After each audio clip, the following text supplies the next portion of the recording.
할렐루야. 오늘 출애굽기 12장 12절에서 14절 말씀으로 피난처 예수라는 제목으로 말씀 나누겠습니다.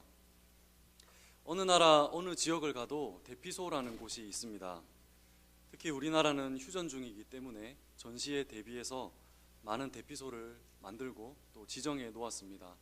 건물 지하나 아파트 지하도 대피소가 있습니다. 국가 비상시에 대피해서 몸을 숨기고 몸을 보호하는 기능을 합니다.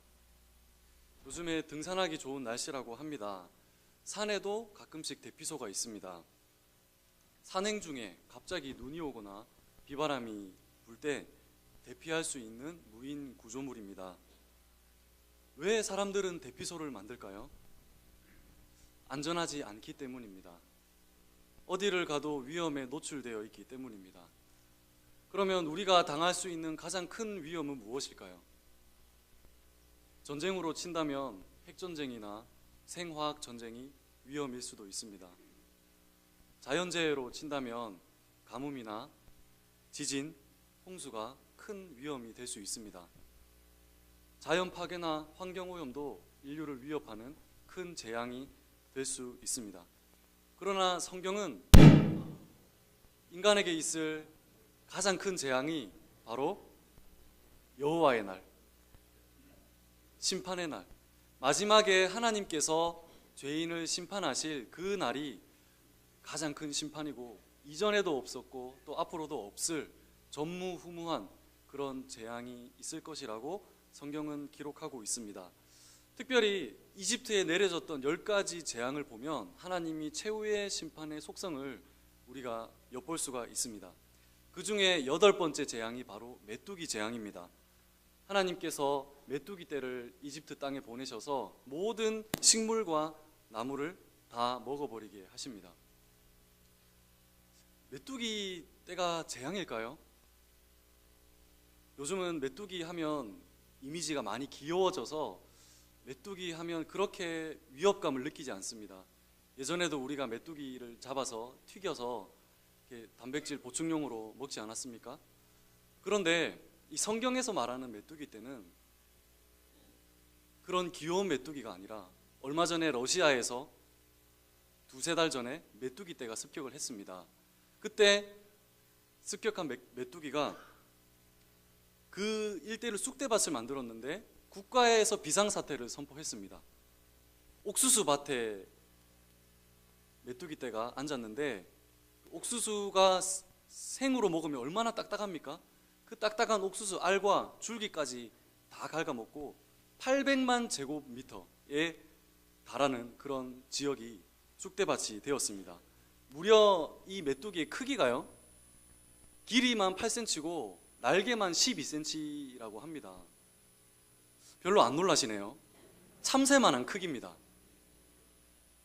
제 아내는 집에서 쌀벌레 한 마리만 날아다녀도 막 벌벌 떠는데 여러분 12cm 참새만한 메뚜기, 그 메뚜기 떼가 이 땅을 습격하는데 요엘서에는 뭐라고 기록되어 있냐면 팥중이가 남긴 것을 메뚜기가 먹고 메뚜기가 남긴 것을 느치가 먹고 느치가 남긴 것을 황충이 먹었도다. 이 말은 4종류의 메뚜기 떼를 말합니다. 이 말은 이 메뚜기 떼가 한 번만 지나가도 완전히 황폐해야 되는데 4번을 지나가니 그 땅이 얼마나 황폐하게 되겠습니까? 하나님께서 임하실 최후의 죄인들을 향한 최후의 심판이 이만큼 무섭고 치명적이고 파괴적이고 하나도 남지 않을 하나님의 진노의 날이 온다라는 것을 말씀을 합니다. 그러면 전쟁에도 대피소가 있고 비바람에도 대피소가 있다면 그 어떤 자연재앙과 비교할 수 없는 이 하나님의 심판도 대피소가 있지 않겠습니까? 오늘 본문은 이 하나님의 심판을 피할 수 있는 대피소가 어디인지를 말씀해 줍니다. 이스라엘 백성이 이집트 노예로 고역을 하고 있을 때 하나님께서 그들을 불쌍히 여기셔서 이집트에 10가지 재앙을 내리시고 그들을 구출하십니다. 그런데 10가지 중에 마지막 재앙은 바로 장자의 죽음, 처음 난 것들의 죽음입니다. 그러면 이 죽음을 피할 수 있는 방법을 하나님께서는 마련해 주시는데 그것은 바로 어린 양을 잡아서 그 피를 출입문의 좌우 위에 바르면 죽음의 사자가 그 집을 볼 때 그 피를 보고 그 집을 넘어가겠다라고 약속해 주셨습니다. 그 말씀이 바로 오늘 본문 말씀 13절 말씀입니다. 우리 오늘 본문 말씀 12장 13절 말씀을 한번 같이 읽어보겠습니다. 시작. 내가 애굽 땅을 칠 때에 그 피가 너희가 사는 집에 있어서 너희를 위하여 표적이 될지라. 내가 피를 볼 때에 너희를 넘어가리니 재앙이 너희에게 내려 멸하지 아니하리라. 아멘. 후에 이스라엘 백성들은 이날을 기념해서 유월절이라고 이름 붙였습니다. 이 유월이라는 뜻은 패스오버, 넘어가다, 지나가다라는 뜻이 있습니다. 어린 양의 피를 바른 그 집과 그 안에 있는 사람만이 이 죽음의 재앙을 피할 수 있다, 죽음의 재앙을 피할 수 있는 유일한 대피소라는 것을 말씀합니다. 그러면 이 유월절이 오늘날 우리에게는 어떤 의미일까요?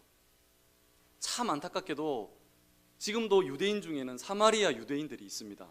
그 유대인들은 이 유월절을 문자 그대로 지킵니다. 지금도 유월절이 되면 어린 양을 잡아서 그 피를 흘려서 그 피를 어린이나 어른이나 노인 할 거 없이 그 이마에 바릅니다. 그리고는 그 어린 양을 잡을 화덕에 불을 올립니다. 그러나 이것은 하나님께서 우리에게 문자 그대로 지키라고 주신 말씀이 아니라 후에 있을 예수 그리스도의 사역을 예표하는 그림자였습니다. 그래서 우리가 신약 성경을 자세히 읽다 보면 예수님에 관해서 설명할 때 유월절, 어린 양이라는 이미지와 연관시키는 것을 자주 볼 수가 있습니다. 사복음서가 시작할 때 이렇게 선포합니다.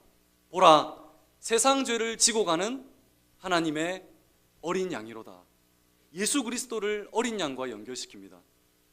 그리고 예수님은 이 유월절을 지키셨고 이 유월절에 성만찬을 제정하셨고 바로 예수님께서 십자가에 피 흘려 죽으신 날이 유월절입니다. 이후에 사도 바울도 예수님과 유월절을 연결시킵니다. 고린도전서 4장 5절에 우리의 유월절 양 곧 그리스도께서 희생되셨느니라. 아주 직접적으로 유월절 양은 바로 그리스도다라고 연결을 시킵니다. 바로 유월절 어린 양의 피, 재앙이 넘어갔던 그 피가 바로 예수 그리스도의 피다라는 것을 말씀을 합니다. 그러면 이스라엘 백성들이 어린 양의 피가 발려진 그 집에 들어가기만 하면, 그 집 안에 있기만 하면 죽음의 사자가 그 집을 패스오버, 넘어가고 지나갔던 것처럼 오늘날 우리도 우리 죄를 대신해서 십자가에 피 흘려 죽으신 그 예수님 안으로 들어가고 그 예수님을 믿고 그 예수님의 보혈을 의지하고 그 예수님만을 피난처로 삼는 사람은 인간의 죄로 인한 하나님의 그 엄청난 심판과 재앙이 어떻게 해요?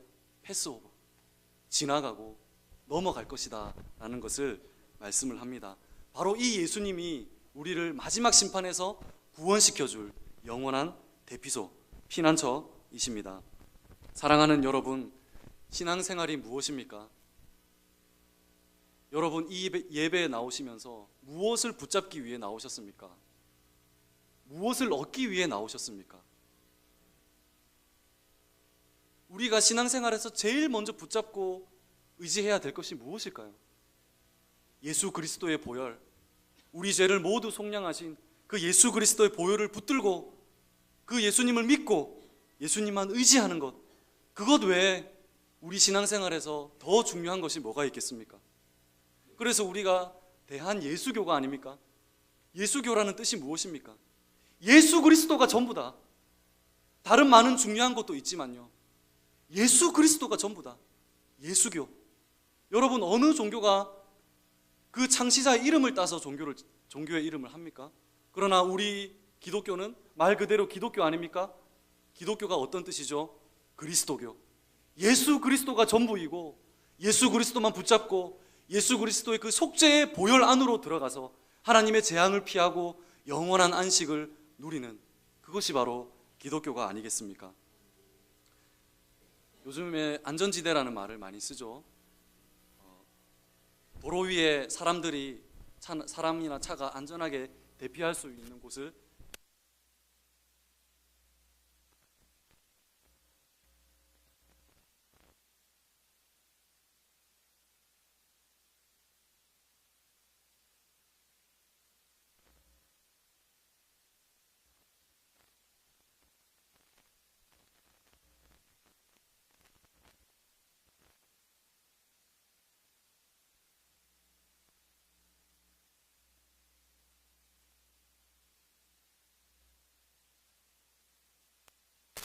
만물 아니겠습니까? 이런 말이 있습니다. 안전하게 살려면 이 네 가지를 지켜라. 첫 번째, 자동차를 타고 다니지 마라. 왜냐하면 사망사고의 20%가 자동차 때문에 일어난다고 합니다. 두 번째, 비행기나 기차나 배로 여행하지 마라. 모든 사고의 16%가 여기서 생긴다고 합니다. 세 번째, 거리를 걸어 다니지 마라. 모든 사고의 15%가 길에서 발생한다고 합니다. 네 번째, 뭐겠습니까? 네, 집에 있지 마라. 모든 사고의 17%가 집에서 발생한다고 합니다. 그러면 어디를 가야 안전할까요? 이 통계가 말해주는 게 뭡니까? 이 세상 어디에도 우리가 마음 편하게 영원히 안식할 수 있는 피난처가 없다는 것이죠. 집도 안 되고 거리도 안 되고 자동차도 안 되고 비행기도 안 된다면 이 세상 어딜 가도 우리를 영원히 안전하게 지켜주지는 못한다는 말입니다. 미국의 대통령이 타는 차가 캐딜락 원이라고 합니다. 이 캐딜락 원은요, 승용차인데도 무게가 3톤입니다. 움직이는 요새, 움직이는 백악관이라고도 합니다. 차 밑에서 폭탄이 터져도 견딜 만큼 강력한 강철로 되어 있고, 또한 생화학 공격에도 완전히 차단될 만큼 완전한 차입니다. 그리고 설사 타이어가 폭탄에 터진다고 해도, 터지지 않지만 설사 터진다고 해도 그 차에 있는 휠만으로만 수십 킬로를 고행 주속할 수 있다고 합니다. 그 캐딜락 승용차의 문은요, 보잉 747기와 똑같은 문을 사용한다고 합니다. 유리만 해도 20cm나 되는 두꺼운 유리를 사용합니다. 일반 사람은 탈 수도 없고 상상할 수도 없는 그런 차입니다. 여러분, 그러면 그 차 안에만 있으면 안전할까요? 우리를 하나님의 그 무서운 진노와 심판에서 지켜줄까요? 어느 곳에 우리가 집을 짓고 산들 안전하겠습니까? 이스라엘 사해 끝쪽에 가면 마사다 요새라는 곳이 있습니다. 제가 신대원 다닐 때 구약 수업 과정 가운데 수업이 있어서 그곳을 방문을 했습니다. 정말 멀리서 보는데 감탄이 터져 나옵니다. 405m나 되는 그 언덕 위에 큰 요새가 성벽이 쌓여져 있습니다. 당연히 걸어서는 못 가고요. 휠체어가 아니라 케이블카를 타고 올라가야 됩니다. 그 당시 어떤 기술로도 절대로 정복할 수 없는 그런 마사다 요새였습니다. 유대인들의 로마군에 향한 최후의 저항지였죠. 그러나 그 요새도, 그 누구도 넘볼 수 없을 것 같은 요새도 로마군의 집요한 공격 끝에 결국에는 함락되지 않습니까? 그래서 그 안에서 저항하던 유대인들이 자기들이 이제 곧 함락할 것을 알고 이방인들 손에 죽기 싫어서 제비를 뽑아서 서로를 죽이는 그런 자살을 한 아주 비극적인 곳이 되지 않았습니까? 사랑하는 여러분, 이 세상 어느 높은 곳을 올라가서 어느 곳에 집을 지은들 그곳이 우리를 영원하게 안식시켜줄 피난처가 될 수 있겠습니까? 그 어떤 곳이 하나님의 그 죄인을 향한 진노와 심판에서 우리를 숨겨줄 수 있을까요? 부와 권력과 돈이 우리의 안식처가 될 수 있겠습니까? TV를 보십시오. 어제까지만 해도 권력을 붙잡고 있던 그런 사람들이 바로 오늘 법원 앞에서 죄인의 모습으로 쓰는 것을 우리가 볼 수 있지 않습니까? 그래서 다윗은 주님은 나의 피난처, 나의 피난처라고 고백을 많이 했던 사람 중에 한 사람입니다. 그런데 언제 고백을 했냐? 주는 나의 방패시요 천만인이 나를 애워싸 진친다 하여도 나는 두려워하지 아니하리라. 이 말씀을, 이 시편을 언제 기록했을까요? 자신의 하나밖에 없는 맏아들, 그 맏아들이 자신을 반역하고 죽이려 해서 도망다니고 광야로 도피할 때 썼던 시가 이 시입니다. 주님은 나의 방패시요 나의 요새십니다. 이 시는 언제 썼을까요? 34편 22절에 여호와께서 그의 종들의 영혼을 속량하시니 그에게 피하는 자는, 그를 피난처로 삼는 자는 다 벌을 받지 아니하리로다. 다윗이 도망을 다니면서 맨정신으로 살기 위해서 아비멜렉 앞에서 침을 흘리면서 미친 채 하고 쫓겨났을 때 썼던 시가 이 시입니다. 주님은 나의 피난처이십니다. 이 시는 언제 썼을까요? 시편 59편. 나는 주의 힘을 노래하며 아침에 주의 인자하심을 높이 부르오리니 주는 나의 요새이시며 나의 환난 날의 피난처이십니다. 언제 적었겠습니까? 생각만 해도 다윗이 궁정 안에서 참 평안할 때 적은 시가 아닐까, 참 아름다운 시다라고 생각하겠죠. 그러나 이 59편에 성경에 기록되어 있는 해설을 보면 사울이 다윗을 죽이려고 사람을 보내어서 그 집을 감시하고 있을 때 다윗이 지은 시입니다. 얼마나 두렵겠습니까? 나를 죽이려는 사람이 우리 집을 감시하고 있다는 것을 알 때 얼마나 두렵겠습니까? 그런데도 다윗은 주님은 나의 요새시요 나의 피난처이십니다 라고 고백했습니다. 왜? 궁정 안에서도 아니고 형통할 때도 아니고 평안할 때도 아니고 쫓겨다닐 때, 누군가 자신을 죽이려 할 때, 아들에게 배신당할 때 이것을 썼을까요? 다윗이 깨달은 것은 이것입니다. 이 세상에서 가장 안전한 자리는 왕궁도 아니었구나, 부귀와 명예도 아니었구나, 그것이 나를 지켜주지 않았구나, 내 맏아들이 아니었구나, 그것이 나의 영원한 피난처가 되지 못하는구나. 나의 영원한 안식처는 왕궁이 아니라 아들도 아니라 권력도 아니라 돈이 아니라 바로 하나님만이, 예수님만이 내가 어려울 때 기대고 피해야 되는 피난처이구나 라는 것을 고난 중에 깨달았습니다. 사랑하는 여러분, 오늘날 많은 사람들이 안식할 것을 찾습니다. 어떤 사람은 일을 통해서, 어떤 사람은 문화생활과 여가생활을 통해서 많은 안식처를 찾고 있습니다. 그러면 여러분 행복해졌습니까? 그 안식처를 찾아서 행복해졌습니까? 요즘에 스마트폰 얼마나 재밌습니까? 요즘에 버스 정류장을 보면 5명이면 5명 다 스마트폰을 보면서 기다리고 있습니다. 지하철을 타면 10명이면 10명 다 스마트폰을 보고 있습니다. 그래도 예전에는 신문이나 책을 좀 펼쳐보는 사람도 있었는데 요즘에는 핸드폰, 그리고 아이들의 손에는 매일 스마트폰이 쥐어져 있습니다. 얼마나 재밌습니까? 그러면 그 스마트폰 때문에 행복해졌습니까? 안식처 찾으셨습니까? 어떤 사람은 운동을 통해 찾습니다. 요즘에 저녁에 중랑천을 나가보면 많은 사람들이 운동을 합니다. 주말에 축구장이나 운동장, 농구장은 사람이 꽉 차서 발을 디딜 틈도 없습니다. 예전에는 우리가 범접하지도 못하는 그런 운동들을 요즘은 쉽게 접근할 수가 있습니다. 그러면 여러분 행복해졌습니까? 어떤 사람은 먹는 것을 통해 안식을 찾습니다. 요즘에 점심 특선이라고 해도 가보면 10,000원, 20,000원, 30,000원, 그런데 그 돈도 아깝지 않게 밥을 사 먹습니다. 외국도 많이 나갑니다. 요즘에는 연휴가 되면 티켓이 없다고 하죠. 티켓이 없어서 못 나가는 시대가 되었습니다. 매년 연휴 때가 되면 뉴스에 이런 기사가 나옵니다. 예매율 최고치 기록. 매번 그렇습니다. 매번 기록을 갱신합니다. 예전에 비하면 너무 우리가 안식할 것이 많고 즐거움을 찾을 것이 많아졌는데 그러면 행복해졌습니까? 왜 더 공허해집니까? 왜 더 우리 마음은 우울해집니까? 이렇게 즐길 것이 많고 안식할 것이 많은데 왜 사람들은 스스로 목숨을 더 많이 끊습니까? 이것이 무엇을 말해줄까요? 그것이 우리의 영원한 안식처가 되지 못한다는 뜻입니다. 세상의 것들이 우리를 영원히 숨겨주고 영원한 피난처가 되지 못한다는 뜻입니다. 오직 유월절 어린 양의 피, 우리 죄를 대신해서 죽으시고 저와 여러분을 사랑하셔서 다시 살아나신 그 예수 그리스도만이 우리 죄를 해결하시고 우리 삶에 의미를 주시고 우리 인생에 해답을 주시는 예수 그리스도, 그분만이 우리의 피난처시고 우리가 영원히 안식해야 될 안식처라는 것을 말씀하고 있습니다. 마태복음 11장 28절에 예수님은 이렇게 말씀하셨습니다.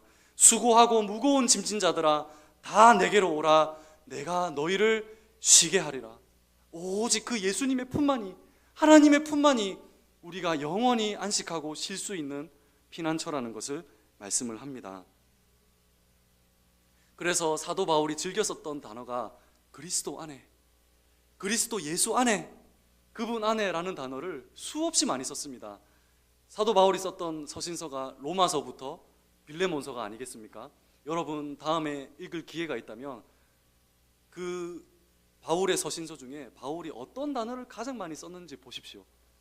그리스도 안에, in Christ, 예수 그리스도 안에, 그분 안에 라는 단어를 모든 단어 앞에 다 붙입니다.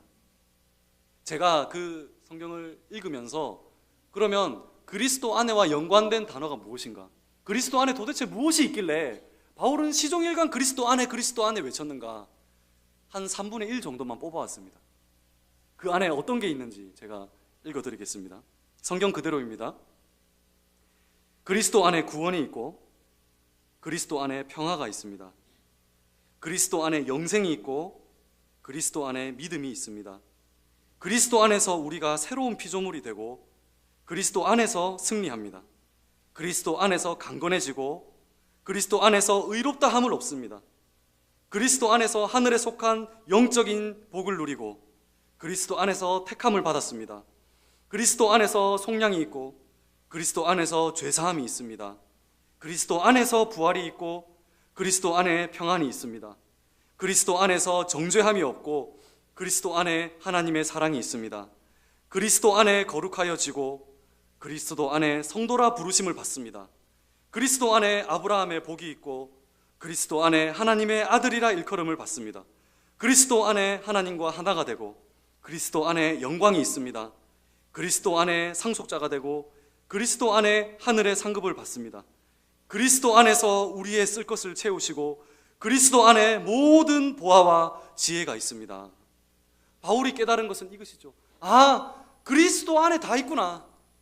우리가 찾고 갈망하던 것이 예수 그리스도 안에 다 있구나. 그래서 바울이 이 세상의 것들을 배설물과 같이 여기고 쓰레기와 같이 여겼다고 말할 수 있는 이유가 예수님을 만나고 나니까, 예수님을 발견하고 나니까 그 안에 다 있습니다. 이 하늘의 영적인 신령한 축복과 이 땅에 마르지 않는 기름진 축복이 예수 안에 다 있구나. 그래서 바울은 시종일관 in Christ, 예수 안에, 그리스도 예수 안에, 그분 안에, 그분 안에, 그분 안에,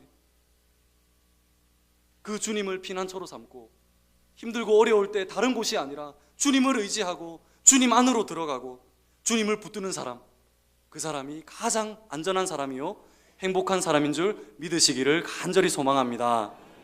찬송가 70장 우리 아까도 불렀지 않습니까? 불러드릴까요? 읽어드릴까요? 피난처 있으니 환난을 당한 자 이리 오라. 땅들이 변하고 물결이 일어나 산 위에 넘치되 두렵지 않네.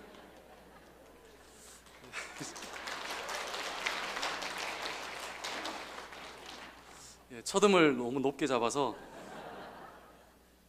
피난처 있으니 환난을 당한 자 이리 오라. 누구든지 피난처 예수 그리스도 안으로 들어오라. 땅들이 변하고 물결이 일어나 산 위에 넘치는 고난이 온다고 할지라도 나는 두렵지 않습니다. 4절은 어떻습니까? 제가 실수했기 때문에 4절은 읽어드리겠습니다. 높으신 하나님 우리를 구하니 할렐루야. 괴로움이 심하고 환난이 극해도 피난처 되시는 주 하나님. 괴로움이 심하고 환난이 극에 달해도 피난처 되시는 주 하나님께로 피할 때 마치 우리에게 물결이 일어나서 산 위에 넘치는 것처럼 고난이 심하고 괴로움이 심하더라도 피난처 되시는 주님을 붙잡고 그분의 보혈 안으로 들어가는 사람, 그 사람이 가장 행복한 사람이고 안전한 사람이라는 것을 말씀을 합니다. 제가 초등학교 때 저는 주로 친구들을 때리고 다녔을까요? 맞고 다녔을까요? 맞고 다녔습니까? 그렇게 생겼습니까? 네, 맞습니다. 맞고 다녔습니다. 저희 반에 제일 싸움 잘하는 친구가 항상 저를 괴롭혔는데 워낙 제가 성격이 온유하고 착하다 보니까 저만 괴롭혔습니다. 점심 때 도시락을 뚜껑을 열면 항상 반찬을 뺏어가는데 그것도 소세지, 햄 이런 것만 뺏어갔습니다. 한날은 어머니께서 저에게 저 인생 처음으로 새 자전거를 사주셨습니다. 어떻게 냄새를 맡았는지 이 친구가 자전거 가져와라 라고 말을 했습니다. 그래서 내가 반찬 뺏기는 거는 넘어갔지만 자전거 뺏기는 거는 넘어갈 수 없다. 와라, 덤벼라 라고 말하고 싶었지만 그 친구에게 물어보았습니다. 언제 돌려줄 거냐고 정중하게 물어보았습니다. 근데 어머니가 분명히 집을 나갈 때는 자전거를 가지고 나갔는데 집에 오니까 빈손으로 왔거든요. 엄마가 물어봤습니다. 자전거 어쨌냐? 제가 대답했습니다. 친구 빌려줬습니다. 그 엄마의 촉은요 거의 초능력 수준입니다. 누구한테 뺏겼냐? 아니 빌려줬다니까? 가자 하면서 제 손을 덥석 잡으시더니 학교로 갑니다. 마침 그때 그 친구가 제 자전거를 타고 운동장에서 놀고 있었습니다. 어머니가 그 친구를 불렀습니다. 그리고 욕을 하는데요, 저희 어머니가 경상도 분이시긴 하지만 경상도 중에서도 가장 억양이 심한 곳이 어딘지 아십니까? 마산입니다. 마산 사투리 아십니까? 일상 대화도 욕처럼 들리는 그 마산 사투리. 그 친구 앞에서 욕을 하기 시작하는데 만약에 그 욕대로 진짜로 실제로 그렇게 됐다면 아마 그 친구는 가루가 되지 않았을까. 그래서 결국에는 그 자전거를 찾고 집에 왔습니다. 그랬더니 어머니가 저에게 이렇게 말씀하셨습니다. 대호야, 그런 일이 있으면 왜 엄마한테 말을 안 하니? 엄마가 도와줄 수 있잖아. 그런데 왜 얘기를 안 하니? 부모님은요, 우리를 위해서 목숨까지 바칠 수 있고 그럴 준비도 있고 능력도 있습니다. 그런데 저희 어머니께서는 왜 나에게 말하지 않니? 저는 그 어릴 당시 어머니의 말씀이 오늘도 우리에게 하시는 하나님의 음성으로 생각합니다. 저는 이렇게 말씀하시는 것 같습니다. 내가 너희를 도와줄 능력도 있고 마음도 있는데 왜 나에게 오지 않니? 내가 너희를 위해 너희가 피할 수 있는 모든 안전한 피난처와 대피소를 마련해 놓았는데 내 안으로 들어오기만 하는데 왜 나에게 피하지 않니? 왜 어려운 일이 있을 때마다 혼자 고통받고 혼자 외로워하니? 내가 널 이토록 사랑하고 널 위해 죽었고 널 위해 다시 살아났는데 내 안에 오면 모든 복이 다 있는데 왜 나를 찾지 않니? 왜 다른 것을 의지하니? 왜 나에게 말하지 않니? 어렵고 힘들 때 주님께 도움을 구하고 주님만을 피난처로 삼으시는 저와 여러분들이 다 될 수 있기를 주님의 이름으로 간절히 소망합니다. 병아리가 위기에 처했을 때 암탉 날개 아래로 피하듯이, 강아지가 위기를 느낄 때 엄마 품속으로 뛰어들듯이, 아기가 무서울 때 아빠 뒤에 숨어서 바지 가랑이를 붙잡고 아빠 다리 뒤에 숨듯이, 죄의 죄책감에 시달리고 구원의 확신이 흔들릴 때, 죽음과 사망이 두려울 때 우리의 피난처 되시고 유월절 어린 양의 보혈 되시는 그 예수님 안으로 피하시고, 또 이 땅에서 말로도 할 수 없는 고난을 당하고 어려운 일을 당하고 억울한 일을 당할 때, 내 힘으로 스스로 할 수 없을 때 우리의 영원한 대피소 되시고 안식처가 되시는 그리스도 예수만을 의지하시고 그분만을 나의 피난처와 영원한 안식처로 삼고 예수님만을 붙들고 예수님께만 기도하고 예수님만 의지하고 예수님만 바라보는 저와 여러분들이 다 될 수 있기를 주님의 이름으로 간절히 소망합니다. 우리 함께 이 찬양 불러봤으면 좋겠습니다. 나의 피난처 예수 의지해요. 나의 피난처 예수 의지해요. 우리의 고백하는 마음으로 간절히 불렀으면 좋겠습니다. 신디 좀 켜주시면 감사하겠습니다.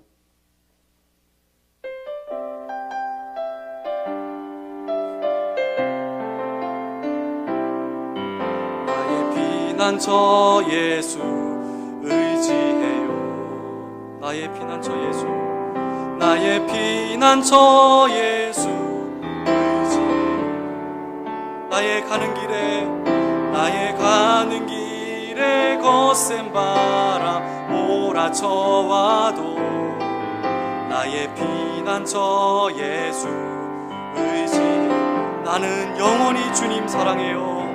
나는 영원히 주님 사랑해요. 아멘. 나는 영원히 주님 사랑해요. 세상 어떤 것도 나의 사랑 끊을 수 없네. 나는 영원히 주님, 그분이 나의 아버지십니다. 아바 아버지, 아바